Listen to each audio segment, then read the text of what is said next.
As mesas continuam modestas e à volta permanecem famílias numerosas. É também a década de todas as partidas. As mães choram a morte dos filhos no ultramar e o país perde milhares de jovens adultos. Se eu tivesse nascido no campo, estaria a despedir-me dos meus amigos e de partida para a cidade grande. 1974, 6 anos depois de Salazar cair da cadeira. Eis a madrugada porque todos esperavam. Muda tudo. O 25 de Abril traz mais saúde, educação e esperança de vida aos portugueses. E chegamos a 1982. As mulheres já estão no mercado de trabalho, mas pela primeira vez deixam de ter filhos em número suficiente para assegurar a renovação de gerações.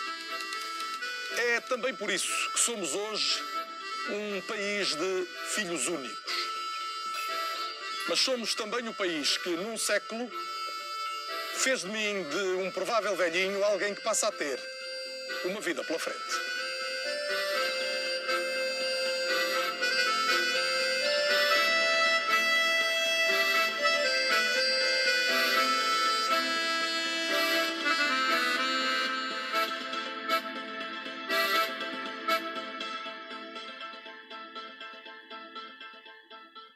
A demografia é como se fosse um grande paquilheiro, um elefante.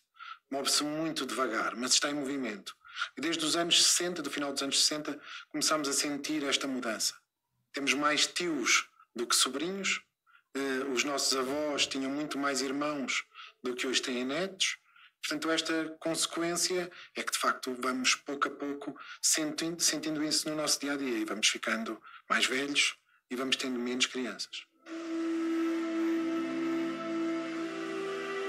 Eu não sei se conseguiria ter filhos no continente, porque eu quando trabalhava lá, eu trabalhava muitas horas e era impossível as horas que eu tinha de trabalho conciliar com uma vida de mãe.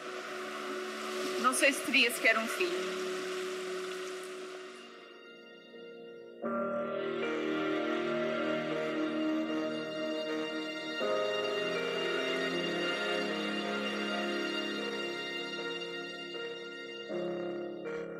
Mudou no mundo nos últimos 60 anos. Alteraram-se as fronteiras, novos países nasceram. A ciência e a tecnologia redefiniram os limites da existência humana. Mudou a forma como nos vestimos, aquilo que comemos, como trabalhamos e até como nos relacionamos.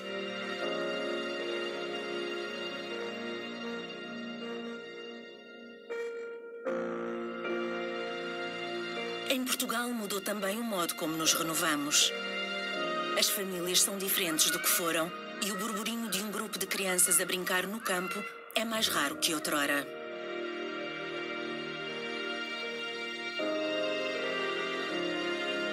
Mudou ainda o local onde vivemos. A população concentra-se hoje no litoral, enquanto em enormes áreas daquilo a que chamamos interior, a natureza avança, apagando os vestígios do homem.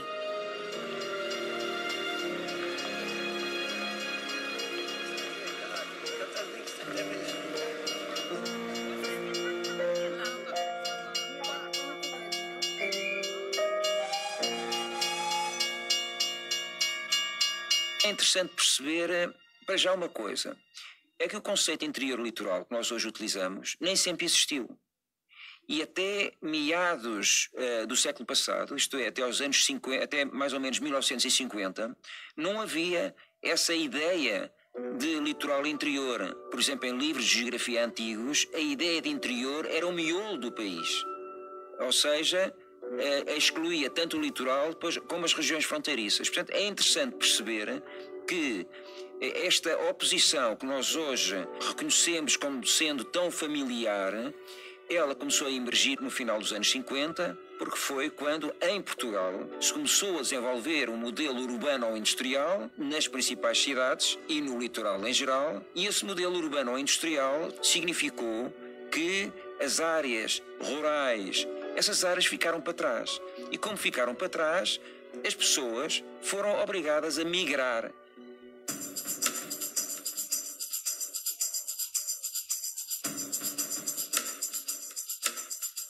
Havia ali era a cooperativa, íamos às compras aqui à mina e vinhamos aqui. a buscar a farinha para cozer o pão. Falamos aqui tudo. E tocando a 1 hora ou às 5 horas, pá. As pessoas eram. Sei lá o que havia aí, pessoas a saírem. A mina acabou tudo. As pessoas, umas foram para um lado, outras foram para outro. E é assim. É a vida.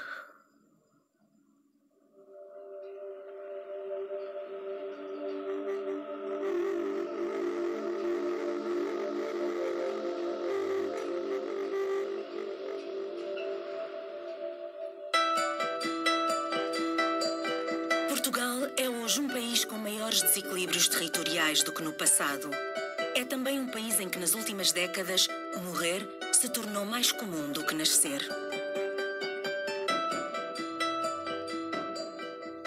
O que mudou em Portugal foi tudo. Nos anos 60 tínhamos uma população rural, onde os filhos eram um bem necessário para as atividades agrícolas. As mulheres não trabalhavam em grande número fora de casa. As crianças não iam à escola. O custo por criança era relativamente reduzido. E nos anos 70 e seguintes tudo isso se alterou. As mulheres entraram no mercado de trabalho e, portanto, deixaram de ter tanta disponibilidade para os filhos. A eficácia dos métodos contraceptivos foram uma arma para as mulheres controlarem a gravidez e controlarem e terem direitos e capacidade sobre o seu corpo quando querem engravidar, quando podem engravidar e fazer aqui uma relação, estabelecer uma relação entre uma espécie de trade-off entre o trabalho e a família. Since the 1960s, there's been something of a revolution. Women have become gradually better, as well educated as men, in some cases better educated. They have developed and realized ambitions to move into the workforce.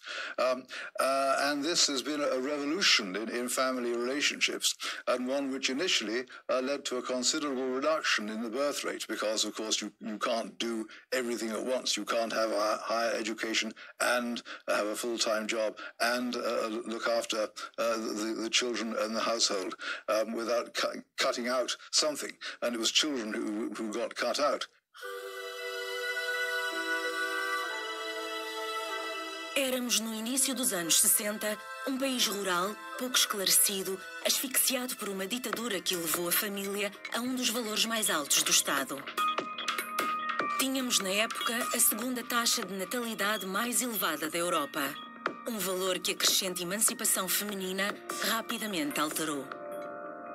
Até o ano de 1982, nós tínhamos valores que, apesar de serem cada vez menores, garantiam a substituição de gerações, e a substituição de gerações tem a ver com um índice sintético de fecundidade, que é o número de filhos por mulher, de 2,1, duas crianças, uma para substituir a mãe, outra para substituir o pai. O 0,1 tem a ver com a nossa mortalidade até à idade em que as pessoas casam e têm filhos. Portanto, é importante manter aqueles dois até à idade deles próprios constituírem família, para que possam renovar as gerações. Nós temos tido sempre valores de número de filhos por mulher, ano após ano, que não permitem substituir as gerações.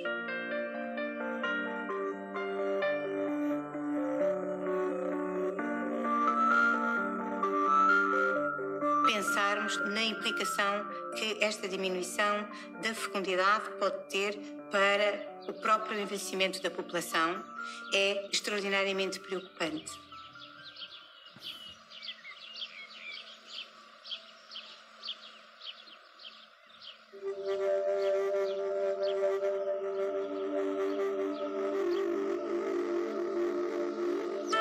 Passaram quase 4 décadas desde 1982, uma data-chave para a demografia portuguesa. Desde então, Portugal entrou para a CEE, hoje União Europeia, acolheu uma exposição mundial, venceu um campeonato da Europa de futebol, tornou-se capa de revistas do turismo em todo o mundo. Os números da fecundidade é que não se inverteram e atingiram mesmo mínimos históricos na altura da crise económica. Isto prova que a estabilidade financeira é determinante para os casais terem mais filhos. Viajar pelos nossos 92 mil km² é ser surpreendido por uma imensa diversidade. As mulheres do norte e do centro do país têm um número de filhos inferior à média nacional, enquanto na área metropolitana de Lisboa, no Alentejo e no Algarve, a fecundidade é mais elevada que no todo nacional. Nas ilhas nasce menos gente que no continente, e as famílias com mais de 2 filhos são agora a exceção.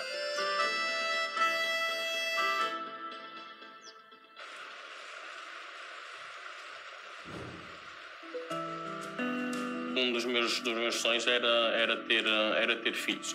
O número de filhos não estava ainda estipulado na altura, para começar, e depois também íamos vendo se havia possibilidades de ter mais filhos, quer económicas, quer de tempo, quer estabilidade. Primeiro tivemos pronto, vimos que era possível ter o segundo, tivemos, depois vimos que era possível ter o terceiro, também o tivemos. É claro que eles não têm acesso a muitas das coisas que existem numa grande cidade, mas em compensação têm acesso a outras que na grande cidade os miúdos não têm.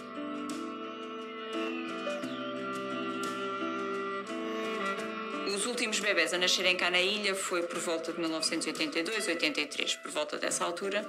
A partir daí, as grávidas em geral e eu em particular, tive que ser acompanhada fora, em todas as consultas de obstetrícia, e depois, na altura do nascimento, também tive que ir para fora 1 mês antes, à espera que o bebé nascesse, isto porque a partir das 36 semanas nós não podemos viajar de avião. Há 100 anos, a população mundial não atingia os 2.000 milhões de habitantes. Hoje somos quase 8.000 milhões, esperando-se que por volta do final do século a Terra conheça o seu pico populacional ao ter 11.000 milhões de pessoas. Vivemos num planeta a 2 velocidades. Serão sobretudo os países do Hemisfério Sul os responsáveis por este aumento, ao passo que a velha Europa continuará a assistir ao decréscimo da sua população. Em Portugal, entre os vários cenários possíveis, um é certo: no futuro, seremos menos.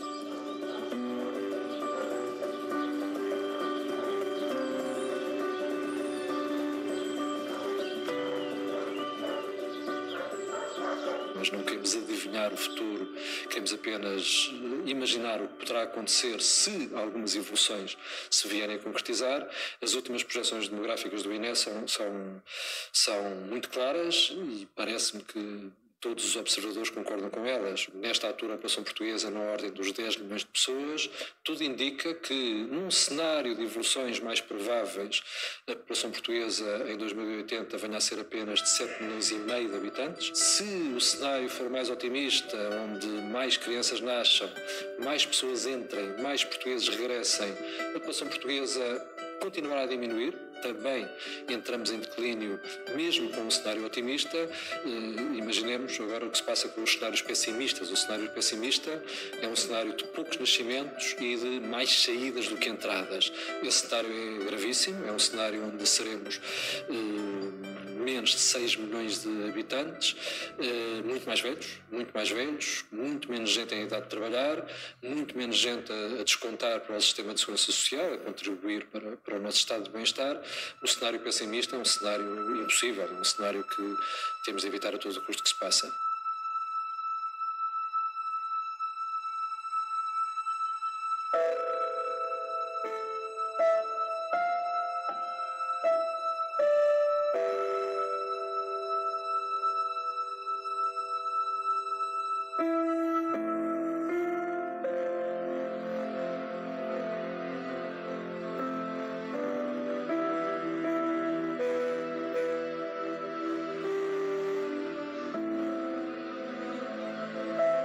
Portugal é hoje o 3º país mais envelhecido da Europa e o 5º mais envelhecido do mundo. Prevê-se que em 30 anos ocupe o 1º lugar neste ranking europeu e que seja já em 2030 o 3º país mais envelhecido do planeta. Quando nós analisamos o rácio entre aqueles que têm mais de 65 e os que têm menos de 15, nós em Portugal já temos em praticamente todas as regiões, com exceção dos Açores, nós já temos um número de idosos por cada 100 jovens superior a 100, o que significa que já temos mais idosos do que jovens. Este rácio vai ter tendência aumentar nas próximas décadas, fruto exatamente desta diminuição da fecundidade e desta diminuição também da mortalidade e do aumento da esperança de vida.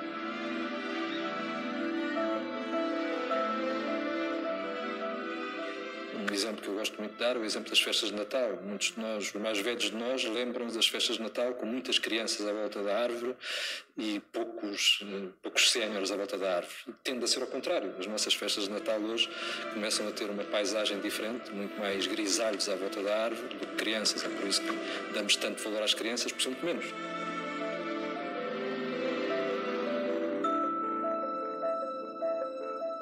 De 1920 a 2020, vimos duplicar a nossa esperança de vida.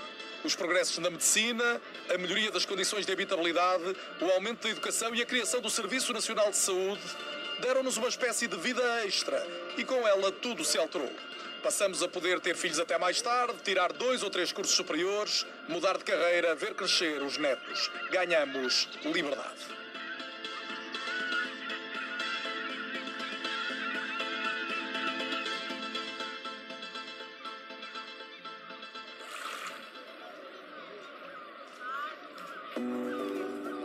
Vivemos mais do que no passado, concretizando um sonho eterno da humanidade. No entanto, aquela que será talvez a mais extraordinária conquista do século XX pode significar também um agravar do envelhecimento populacional. Hoje, somos mais velhos que ontem.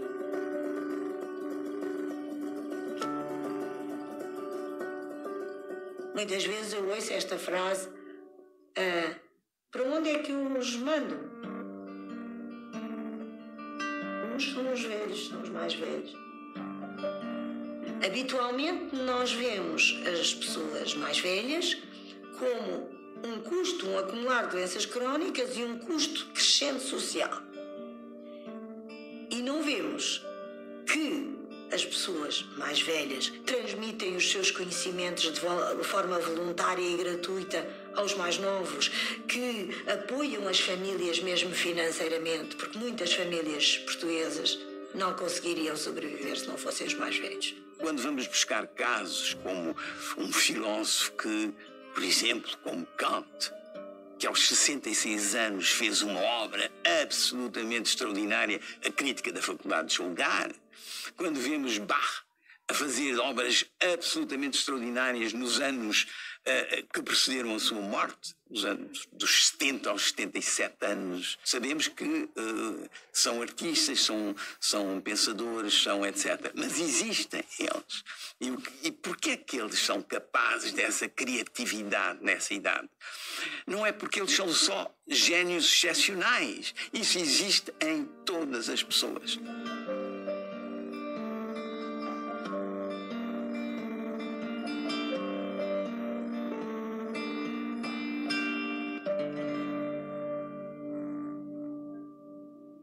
Eu vi uma notícia de um jornal do início do século XX, onde se falava de um velhinho de 40 anos. E hoje, com muita facilidade, conhecemos pessoas centenárias, várias. E no futuro vamos provavelmente conhecer mais. Nesta altura, nós em Portugal temos cerca de 3 adultos para cada idoso. Transformando isto em linguagem de segurança social, temos 3 contribuintes para cada pensionista.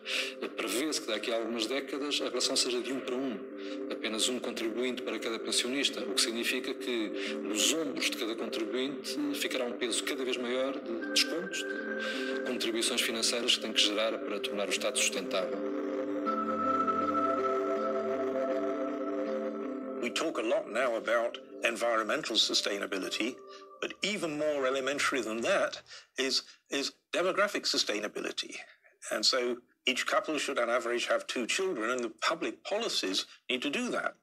If the society dwindles so that there's fewer and fewer people and more of them are old people, that is financially unviable. Who's going to pay the pensions?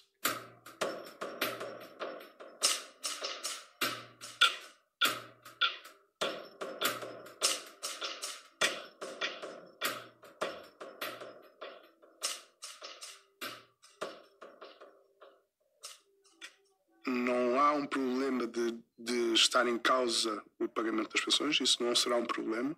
A questão é que isso significa que, à medida que vai diminuindo o número de contribuintes e vai aumentando o número de beneficiários, nós vamos ter de começar a alocar maiores percentagens de transferências do Orçamento de Estado para pagamento de pensões. A questão é o que é que nós abdicamos para ter de pagar essas pensões, ou seja, o que é que vamos ter de dedicar em termos de investimentos em educação, saúde, para alocarmos despesa a pensões. O que nós temos que fazer é uma adaptação. E essa adaptação passa muito por ir buscar financiamento a outros locais que não apenas o trabalho. E, portanto, a irmos a uma gavetinha que se chama capital e começar também a taxar o capital no futuro, ou a haver uma espécie de um IRS para as máquinas e para os robôs que substituíram a força de trabalho. I think machines may well have an extraordinary effect upon the labour force and the need for labour, particularly of less skilled kind. It is sometimes forecast that the growth of artificial intelligence and the associated growth of automation and of the replacement of routine tasks of various kinds by machinery and information technology will put large numbers of people out of work. It remains to be seen what will happen. If it does take place, then the population will maybe need to be less.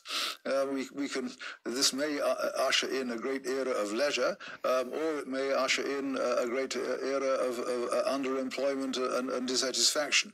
It's something which we may well have to think very hard about. Não são as máquinas que nos vão substituir completamente no futuro que se pode antecipar, portanto, continuarão a ser precisas muitas pessoas para ter trabalhos criativos, trabalhos qualificados, trabalhos de cuidados, por exemplo, os cuidados a idosos. Muitos trabalhos requerem mão de obra humana, mais qualificados, naturalmente, mais difíceis, mais criativos, mais autónomos, exigem mais educação. A economia portuguesa irá necessitar, nas próximas décadas, de muita gente. E, curiosamente, de muita gente qualificada.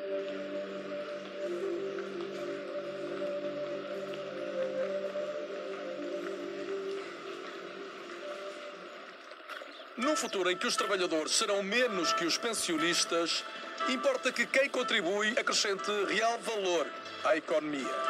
Mas teremos nós braços e cérebros suficientes para garantir ao país os serviços de que ele necessita? Com menos pessoas, serão as máquinas capazes de assegurar o mesmo tipo de trabalho que os homens? Conseguirá, por exemplo, um robô alcançar a arte de um mestre de obras? Irão as máquinas roubar-nos trabalho? A minha preocupação neste momento não é que os robôs roubem trabalho. A minha preocupação é que, no caso português então, é que os robôs não venham a tempo de substituir a quebra de força de trabalho que vamos ter.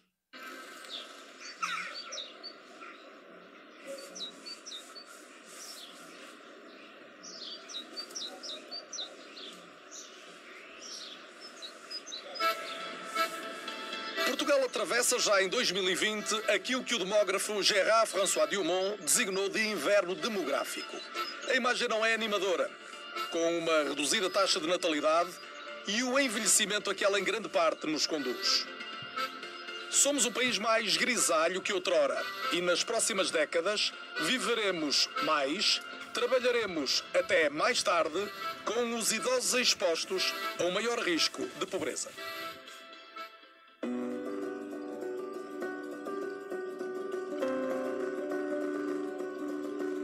Entre todas as interrogações que são sinónimo de futuro, há uma certeza que se destaca. Precisamos garantir aos portugueses a possibilidade de terem os filhos que desejam. In many countries, especially in northwestern Europe, things have improved. Men have adopted more of the roles of women. The state has helped more with support for the family and particularly with help to enable women to look after children at home and also have a full-time job, particularly in Scandinavia. And so in those countries, the birth rate has remained robust. Where those things haven't happened, the birth rate has become damagingly low. To do that, we need good policies that are friendly to young families.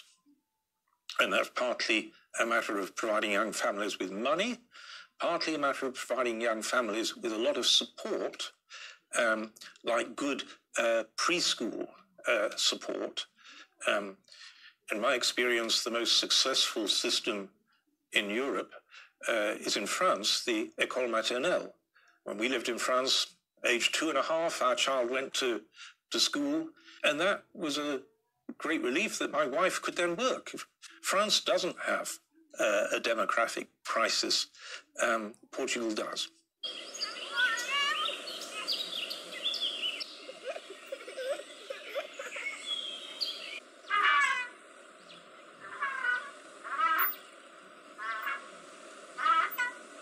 Existem em Portugal inquéritos recentes, inquéritos à fecundidade, inquéritos à família portuguesa, feitos há poucos anos em Portugal. Os portugueses, em média, querem ter mais de 2 filhos. Na prática, têm menos de 1,5 filho. Isto é, há um desejo de criar famílias, há um desejo de ter filhos que permanece intacto na população portuguesa e assim deve ser realizado. Isto é, temos que criar boas condições no mercado de trabalho, temos que criar rendimentos estáveis, temos que criar carreiras minimamente previsíveis, temos que conciliar o trabalho com a família, temos que fazer mais igualdade de género. Sem realizações deste género é impossível nós fazermos aquilo que todos queremos, que é aumentar o nível de fecundidade. No fundo, incentivar a fecundidade não significa pressionar as pessoas para fazer o que não querem, antes pelo contrário, significa dar-lhes condições para fazerem o que querem.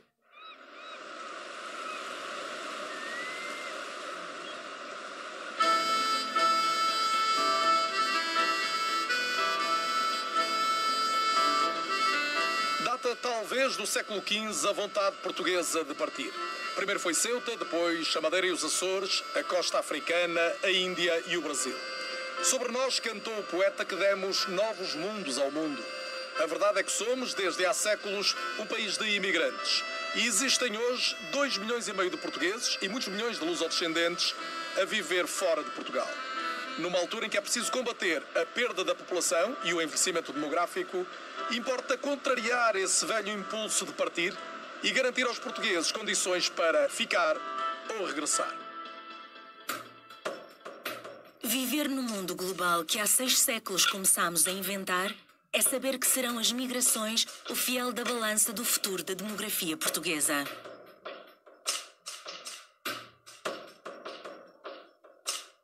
O envelhecimento é irreversível, portanto, será muito impossível à partida reverter o atual processo de envelhecimento e será difícil travar o declínio da população.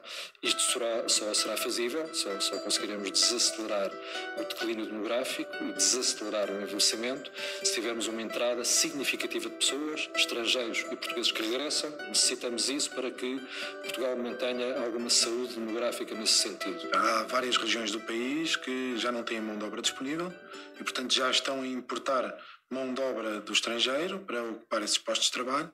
Isto já se sente em algumas profissões, em geral, em Portugal. Os cuidadores dos idosos são cada vez mais estrangeiros porque já não temos mão de obra nacional que preencha esse espaço.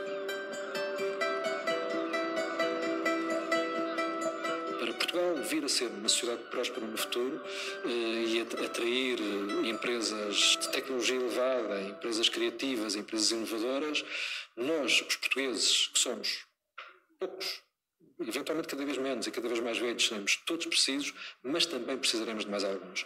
Termos cidades cosmopolitas, onde convivam nacionais, de preferência todos, de elevado nível de educação, com estrangeiros de várias proveniências, de várias culturas, de várias religiões e também com vários níveis de educação, parece-me que é o meio de que nós precisamos para ter um país próspero e de futuro.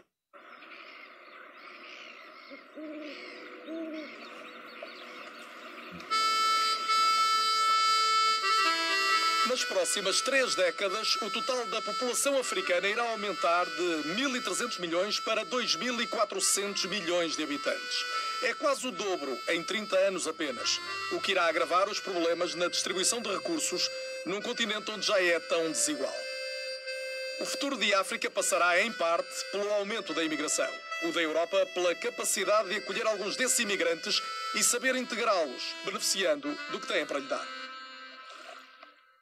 Há muitos mitos relacionados com as entradas de pessoas. Eu diria que os mitos são tão grandes como são grandes as incertezas e os receios que as populações têm hoje. As populações europeias, americanas, têm hoje um profundo receio do futuro, do seu emprego, do seu bem-estar, da sua reforma, da sua segurança. Existe hoje uma enorme sensibilidade à segurança física das pessoas e são estes receios que, do meu ponto de vista, tendem a criar uma hostilidade maior aos estranhos e, sobretudo, aos mais estranhos entre os estranhos, aqueles que têm uma cultura diferente, uma religião diferente.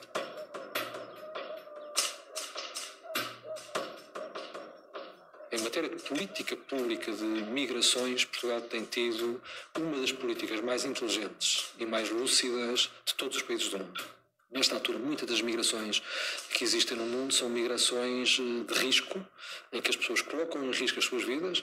A migração não tem que ser assim. A migração pode ser é algo que interessa a muitos, pode ser um jogo em que todos ganham e para isso tem que ser regulado com acordos que envolvem vários países.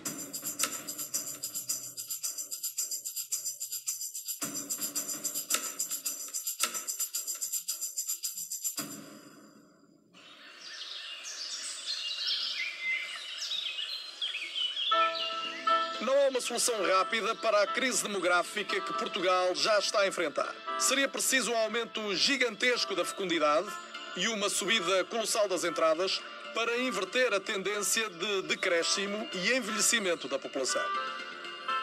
Numa área enorme do território, a situação atual já se assemelha àquilo que pode ser o país no futuro. Nela, o envelhecimento demográfico caminha lado a lado com o despovoamento. Eu creio que a população se distribui de modo muito desigual no território português, tal como noutro território qualquer ou no planeta, porque a distribuição da população tem muito que ver com questões de senso comum, onde é que há emprego, onde é que nós podemos organizar a nossa vida, onde é que estão os nossos filhos, a nossa família, o que é que sonhamos para o nosso futuro e, portanto, depende de um conjunto de fatores muito diversos, onde o emprego provavelmente tem uma importância muito grande. Nós estamos muito concentrados no litoral e dentro do litoral estamos muito concentrados nesta faixa que vai de Braga a Setúbal, portanto neste bocadinho de país. Sendo que quase todos os distritos do país hoje em dia estão a perder população, exceto Lisboa. Em termos do que não é litoral, aquilo que costumamos chamar interior, o interior está muito despovoado. Mesmo o interior tem-se concentrado em torno das vilas ou das pequenas cidades e o que é mais rural dentro destes concelhos tem também vindo a despovoar-se. Portanto, há aqui uma dupla desertificação do país. O país tem nitidamente uma faixa litoral que está sobrepovoada e depois um interior que está subpovoado, sendo que o interior em alguns casos começa a 30, 40 km da costa, não mais do que isso. Portanto, há aqui uma diferença do país que se vê muito bem quando vemos fotografias de satélite, em que há um litoral muito iluminado e um interior obviamente vazio de luz, porque não há lá gente a viver. E na verdade estamos a caminhar para uma desertificação grande do interior e para o tal país abandonado em muitas áreas do país e áreas cada vez mais amplas.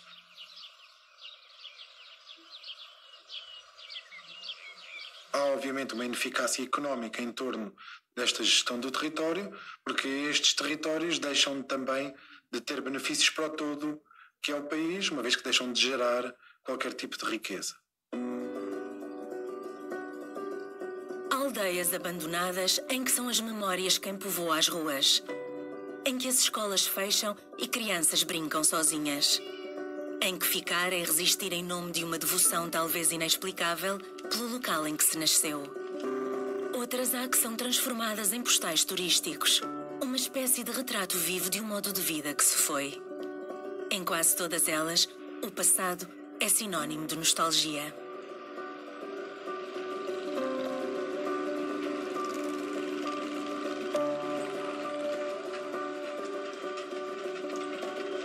Nasci aqui, fui criada aqui, casei aqui.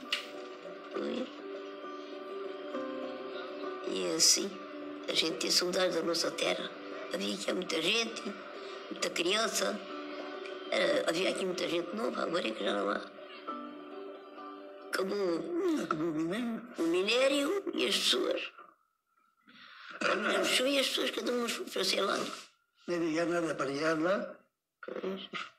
Fechou aqui por aqui. Fomos andar para o Algarve. Mandaram a gente para o Algarve. Para fora. Quando a vida acabou, não ficou aqui quase ninguém. Uns para um lado, uns para outro. Outros para Algarve e Lisboa. E alguns para estrangeiro. Para a Alemanha. Não se via já as fábricas, não se via nada. Mas aqui havia lá em casa.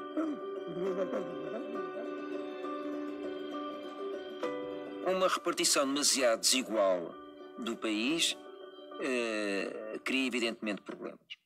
Cria problemas às regiões que sofrem as consequências do crescente despovoamento.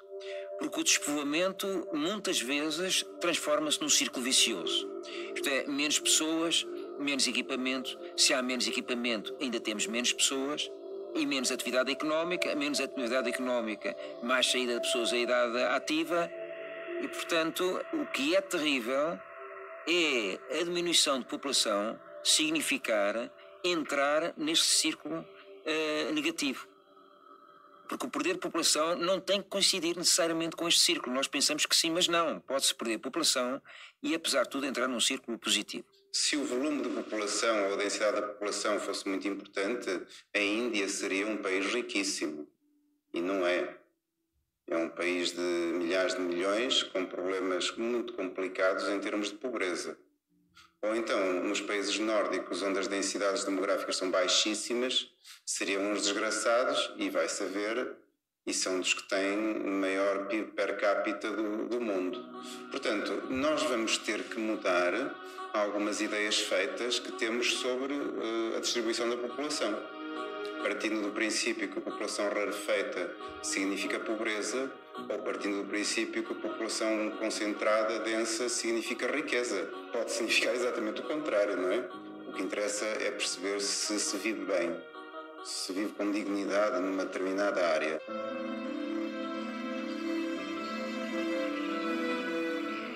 Para mim, este é o ideal de vida, em que nós podemos ter tempo para estar connosco, com as pessoas que nos rodeiam, com a nossa família, com os miúdos. É muito melhor para eles crescerem porque têm ambiente, podem estar com a natureza, podem fazer muitas coisas que em Lisboa ou nas grandes cidades não conseguiam fazer, não só porque se calhar não têm tanto acesso ao ar livre, mas porque não há tempo, pura e simplesmente, para fazer, entre o sair do trabalho, ir buscar os miúdos à escola, voltar para casa, aquela confusão toda de trânsito. E aqui para mim é o ideal.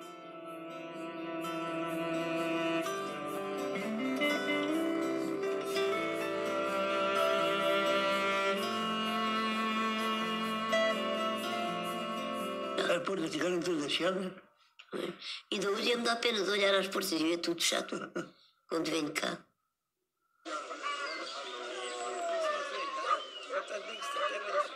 Tu lembras do nome das pessoas? Também te lembro.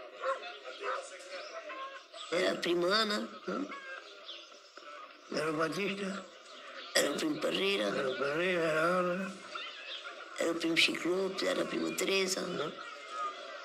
Era muita gente. Era muita gente. Como é que foi o dia da vida?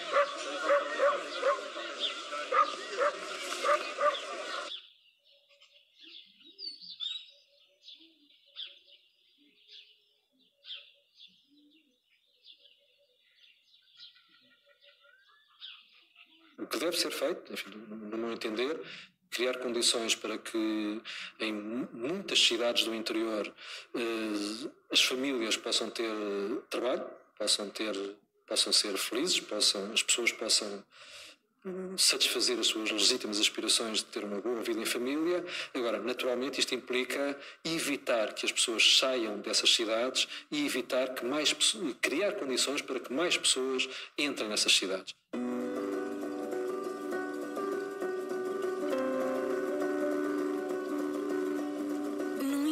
Cada vez mais despovoado, existem territórios que contrariam a tendência.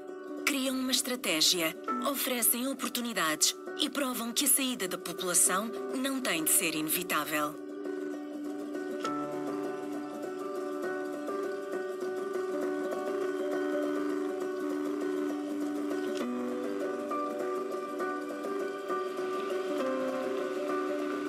Irão agravar-se no futuro os desequilíbrios territoriais em Portugal. A uma menor densidade populacional numa enorme parte do país, irá juntar-se uma maior pressão sobre os grandes centros urbanos do litoral. A aglomeração tem vantagens. O mesmo não acontece com o excesso de aglomeração. Na verdade, vamos ter que reconfigurar a forma como vivemos hoje as cidades. Quando estamos hoje numa cidade como São Paulo ou numa cidade como Lagos, na Nigéria, o que nós percebemos é que as cidades têm um limite a partir do qual elas já não são cidades tal como nós as conhecemos, são países massificados em torno de betão. As nossas cidades, sobretudo Lisboa e Porto, estão prestes a atingir um limite de crescimento. Há outras cidades que nós não queremos que sejam novas Lisboa e Porto, porque queremos que mantenham a sua qualidade de vida e por isso também não podem crescer muito em termos de população.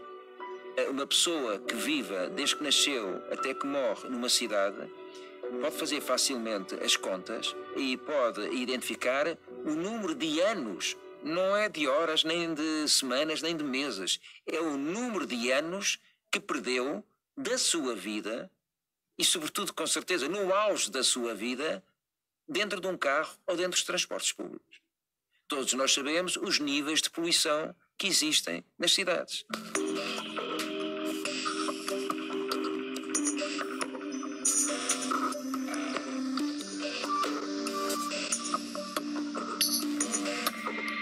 Hoje, as populações que vivem no que nós chamamos cidades ocupam 3% da superfície terrestre, mas concentram mais de metade da população do planeta e são responsáveis por cerca de 60% da emissão dos gases com efeito de estufa. E nessas áreas consumimos quase 70% dos recursos naturais do planeta. Isto significa o quê? Significa que hoje discutir o futuro das cidades, utopias e distopias, é discutir duas coisas. É discutir o futuro de cada uma das cidades em si e é discutir o futuro do planeta. Traçamos cenários em relação ao futuro da demografia. Mais pessimistas, razoáveis ou otimistas, com e sem migrações. Com mais ou menos gente a entrar, mais ou menos gente a sair. Se mantivermos o número de filhos ou se tivermos mais ou menos filhos. Mas e o futuro do planeta? Os cientistas discutem se já não teremos atingido o ponto de não retorno em relação ao clima. Os efeitos das alterações climáticas são evidentes e com consequências claras no território. E será que conseguimos prever exatamente onde iremos viver?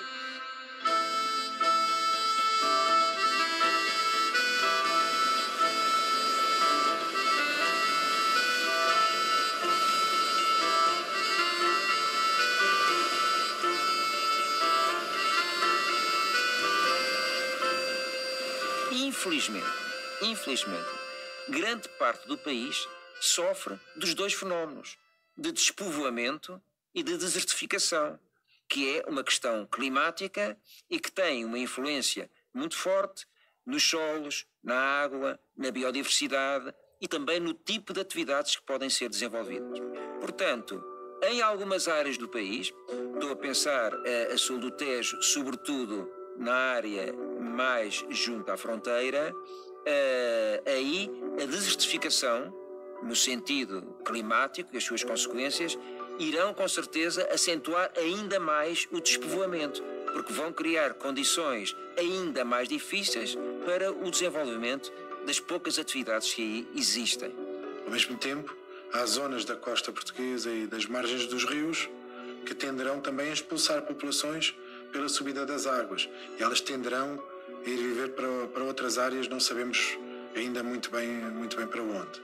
O que sabemos é que quer uma, quer outra, quer as alterações climáticas, quer as alterações demográficas, provocarão mudanças significativas na nossa forma de estar no território.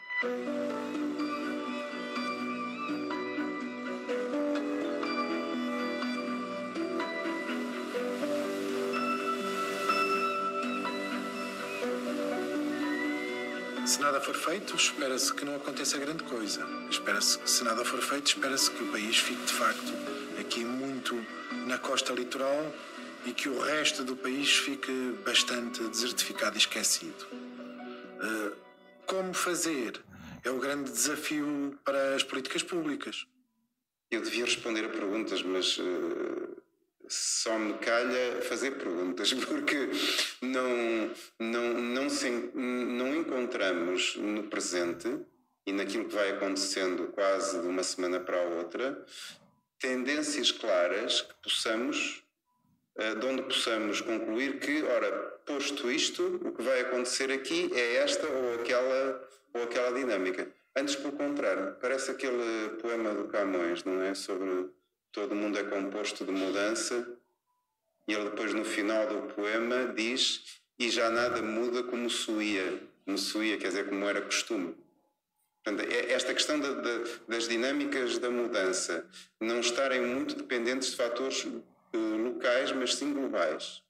E de estarmos vivendo uma época de aceleração das dinâmicas da tecnologia, da forma de organização da economia, etc., lança uma grande interrogação sobre estas situações.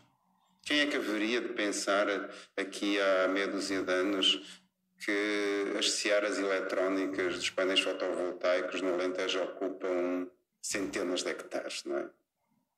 Aquilo que para uma certa geração é um pesadelo dizer isto, para outros tantos é o contrário. É dizer, então já percebi, então as possibilidades são muitas.